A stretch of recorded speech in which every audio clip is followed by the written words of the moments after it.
Hi friends, అందరికీ నమస్కారం అండి.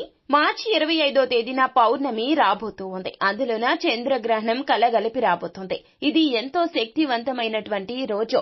అయితే శని బాధలతో ఇబ్బందులు పడుతున్నా, పనులు మొదలు పెడితే ముందుకు సాగక మందకొడిగా సాగుతూ, వ్యాపారం మందకొడిగా సాగుతూ ఇబ్బందులు పడుతున్న వారు శని భగవానుని యొక్క అనుగ్రహం కోసం ఈ విధంగా ఈ చిన్న పని చేస్తే గనుక ఖచ్చితంగా శని భగవానుని అనుగ్రహం కలుగుతుంది, సక్సెస్ లభిస్తుంది. ఆ యొక్క పని ఏమిటంటే గనక శనీశ్వరుణ్ణి పూజించడం మాట అటుంచితే తలచుకోవడానికి కూడా చాలా మంది భయపడుతూ ఉంటారు. అయితే మనలోని జీవశక్తికి ఆయుష్కు అధిదేవత శనిదేవుడే. అందుకే ఈ రోజున సాయంత్రం 6 గంటలు దాటాక పూజ గదిలో అరచేతిలో నల్లని వస్త్రం తీసుకుని కుడి చేతిలో అందులో నల్ల నువ్వులు పోసి మూట కట్టి దాన్నే వత్తిగా చేసి దీపారాధన గావించండి.